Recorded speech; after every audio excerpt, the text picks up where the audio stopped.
आप सब पर सलामतियों। मैं यासिर रशीद हूं और आप मेरा वीलॉग देख रहे हैं। नाजरीन, आईनी तरमीम के बाद अब 3 शख्सियात हैं जिनके मुतल्लिक पार्लिमानी कमेटी ने फैसला करना है कि इनमें से कौन चीफ जस्टिस बनेगा। एक चौथी शख्सियत भी ऐड हो सकती है। किस सूरत में होगी वो बताया जाएगा। इस वीलॉग के अंदर आपको तीनों शख्सियात बशमूल चौथी शख्सियत की भी पूरी प्रोफाइल मिलेगी। चीफ जस्टिस काजी फाइज ईसा 25 अक्टूबर को रिटायर्ड हो रहे हैं और 26वीं आईनी तरमीम के मुताबिक सुप्रीम कोर्ट के 3 सीनियर जजेस में से जस्टिस मंसूर अली शाह का नाम भी बतौर चीफ जस्टिस फाइनल हो सकता है। अब ये कल के दिन तक फाइनल हो जाना है, लेकिन मुकम्मल प्रोफाइल बताते हुए अगर जस्टिस मंसूर अली शाह साहब का तज़किरा करूं तो 28 नवंबर 1962 को पैदा होने वाले Justice Mansoor Ali Shah supreme Court of Pakistan के सीनियर तरीन जज हैं। अपनी जहानत और फैसलों के बायस अदलिया में वो एक मुनफरिद नाम रखते हैं। जस्टिस मंसूर अली शाह ने एचिसन कॉलेज से अपने तालीमी करियर का आगाज किया और बरतानिया की कैम्ब्रिज यूनिवर्सिटी से उन्होंने लॉ की डिग्री हासिल की। यूनिवर्सिटी ऑफ पंजाब से इकोनॉमी में मास्टर की डिग्री हासिल की, जिसके बाद जस्टिस मंसूर अली शाह ने अपनी वकालत का आगाज किया और 2009 में वो लाहौर हाई कोर्ट के अंदर बतौर जज फराइज सरंजाम देना शुरू हो गए। 2016 आया तो 2016 में उन्होंने chief justice Lahore high court का हलफ उठाया। इससे पहले उनका एक फैसला था मरियम नवाज को बरतरफ करने का, कि उन्होंने कहा कि बरतरफ खुद हो जाएं वरना मैं करवा दूंगा, जो उन्हें चेयरपर्सन बनाया गया था खवातीन के हवाले से वजीर आजम की, तो वो बरतरफ हो गए। उसके बाद जस्टिस मंसूर अली शाह, अगर उन्हें देखा जाए तो लम्स में लॉ स्कूल कायम करने वाली स्टीयरिंग कमेटी में भी शामिल थे। बतौर चीफ जस्टिस मंसूर अली शाह ने सिविल और फौजदारी मॉडल कोर्ट्स कायम की। तेज तर फराहमी इंसाफ के लिए जस्टिस मंसूर अली शाह ने हाई कोर्ट और ज़िली अदलिया में केस मैनेजमेंट सिस्टम निज़ाम मुतारिफ करवाया और ये उन्हीं का खासा था। जस्टिस मंसूर अली शाह ने लाहौर हाई कोर्ट में मुख्तलिफ इकदाम के जरिए तेज तर फराहमी इंसाफ के लिए मुख्तलिफ इस्लाहात मुतारिफ करवाई। Justice Mansoor Ali Shah supreme court में जब गए तो सुप्रीम कोर्ट में जाने के बाद मुख्तलिफ मुकदमात सुनने वाले बेंचेस में शामिल रहे, जिसमें नैब तरामीम केस था। उसमें जस्टिस मंसूर अली शाह ने अक्सरियती फैसले से इख्तलाफ किया था।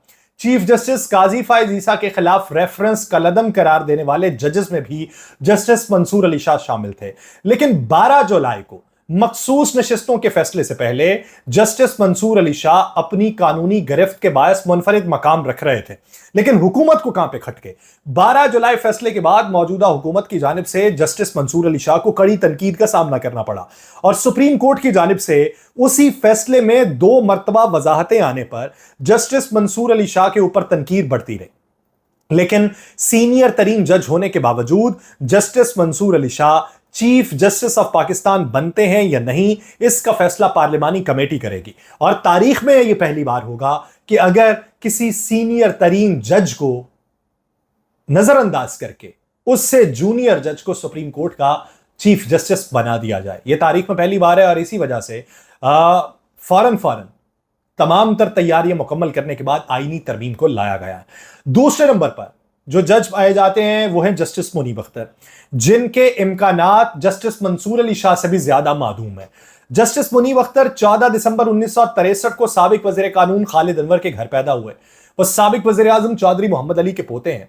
1983 में गवर्नमेंट कॉलेज लाहौर से उन्होंने ग्रेजुएशन की और 1986 में प्रिंसटन यूनिवर्सिटी अमेरिका से दूसरी मरतबा उन्होंने ग्रेजुएशन की।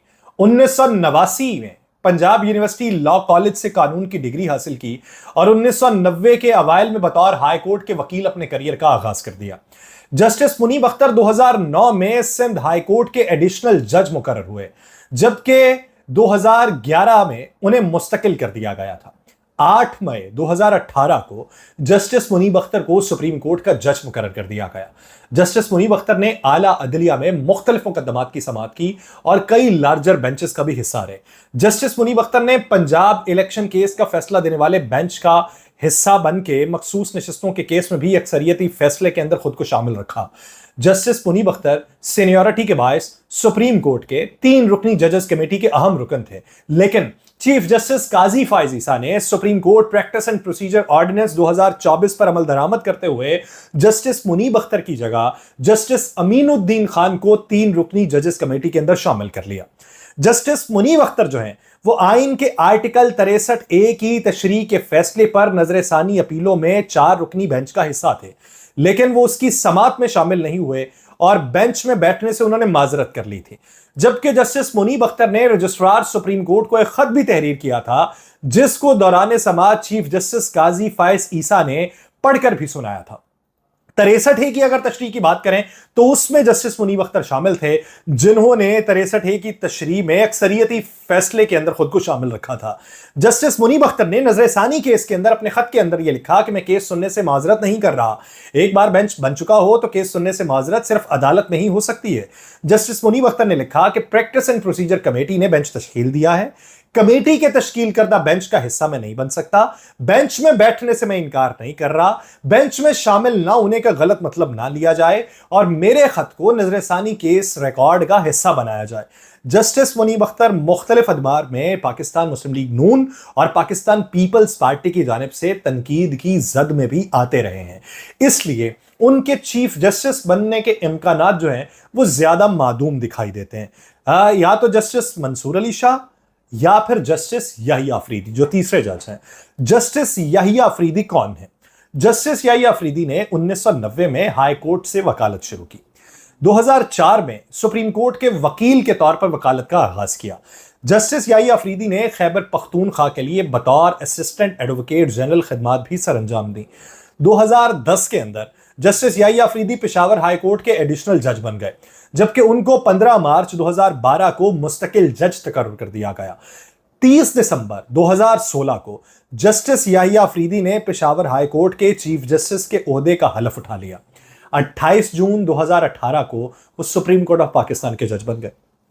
जस्टिस याहिया अफरीदी जो हैं, इन्होंने आला अदलिया में मुख्तलिफ मुकदमात की समाअत की, कई लार्जर बेंच का वो भी हिस्सा रहे, जिनमें सबसे अहम मखसूस नशिस्तों से मुतल्लिक केस शामिल था, जिसमें उन्होंने केस से मुतल्लिक फैसले में अपना इख्तलाफी नोट भी तहरीर किया था। जस्टिस याहिया अफरीदी ने कहा था ये मामला जाए इलेक्शन कमीशन को, इलेक्शन कमीशन ये देखे कि ये पीटीआई को नशिस्तें देनी है या सुन्नी इत्तेहाद को। उन्होंने भी हुकूमत को देने की बात नहीं की थी। जस्टिस याहिया अफरीदी साबिक वज़ीर आज़म जुल्फ़िकार अली भुट्टो की फांसी के खिलाफ सदारती रेफरेंस पर सुप्रीम कोर्ट के 9 रुकनी लार्जर बेंच का भी हिस्सा रहे। जस्टिस याहिया अफरीदी ने supreme court practice and procedure ordinance 2024 के 3 रुकनी जजेस कमेटी में शामिल होने से माजरत कर ली थी।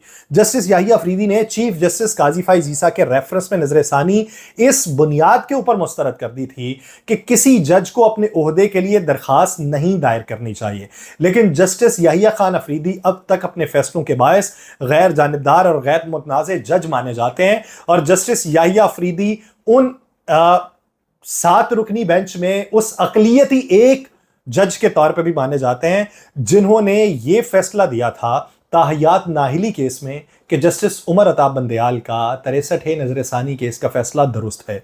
6 जजेस ने कहा था वो दुरुस्त नहीं है, नाअहली जो है वो 5 साल के लिए होनी चाहिए, जिसके बाद जो है मियां नवाज शरीफ साहब भी इलेक्शन लड़ने के हल हो गए थे। लेकिन अगर जस्टिस याहिया अफरीदी के हम ख्याल जजेस और होते तो शायद मियां साहब अहल ना होते। अच्छा, जस्टिस याहिया अफरीदी को अगर नामजद कर दिया जाता है और वो माजरत कर लेते हैं तो फिर उनके बाद अमीनुद्दीन खान साहब का नाम आएगा। अमीनुद्दीन खान साहब कौन है?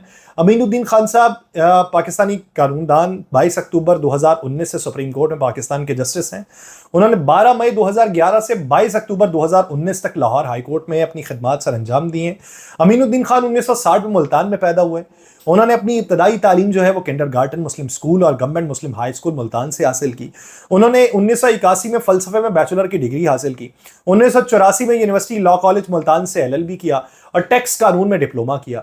1977 में अमीनुद्दीन खान साहब ने ईरान में एशियन जमहूरी में बॉय स्काउट के तौर पर पाकिस्तान की नुमाइंदगी की और पाकिस्तान के सदर से एजाज हासिल किया था। उनका अगर कानूनी करियर देखा जाए तो कानूनी करियर उन्होंने अपने वालिद की सरपरस्ती में शुरू किया था और 1985 में वो छोटी अदालतों के अंदर प्रैक्टिस करने का लाइसेंस हासिल कर चुके थे। 1987 आया तो लाहौर हाई कोर्ट के वकील बन गए। फिर 2001 में वो सुप्रीम कोर्ट ऑफ पाकिस्तान के वकील बने। उनकी जो प्रैक्टिस थी उसमें बुनियादी तौर पर दीवानी कानून के ऊपर तवज्जो मरकूज रही और खास तौर पर जायदाद, प्री एम्प्शन और विरासत के मुकदमात उन्होंने ज्यादातर देखे हैं। उन्होंने अपने अदालती करियर का जो आगाज था वो 2011 में किया और वो लाहौर हाई कोर्ट के बेंच में उनकी तकर्री से उनका आगाज हुआ था। एक अगर अमीनुद्दीन खान साहब को देखा जाए तो वो मुतअद्दिद सिविल मुकदमात के फैसले में शामिल रहे हैं। उनके बहुत से फैसलों को सुप्रीम कोर्ट ऑफ पाकिस्तान ने भी बरकरार रखा हुआ था, लेकिन एक फैसला उनका जो बड़ा माना जाता है जहां से वो प्रोमिनेंट हुए वो फैसला था मखसूस नशिस्तों के हवाले से। 2 जजेस जिन्होंने इलेक्शन कमीशन ऑफ पाकिस्तान को यह ताकीद की थी कि अगर ये मखसूस नशिस्तें पाकिस्तान तहरीक इंसाफ को देने की बातें होती हैं तो आप इस पर अमल दरामद करने से इनकार कर देना, जिसको बेशुमार लोग कहते थे कि सुप्रीम कोर्ट ऑफ पाकिस्तान की हिस्ट्री में पहली बार हुआ है कि जजेस ने अक्सरियती फैसले की नफी करते हुए किसी दूसरे को उस पर अमल दरामद से भी रोका है। जस्टिस अमीनुद्दीन खान उनके अंदर शामिल होते हैं। अब देखिए कि पार्लिमानी कमेटी किसके नाम का इंतखाब करती है और उसका माजी आपके सामने रख चुका हूं। मुझे दीजिए इजाजत, अल्लाह ने के बाद।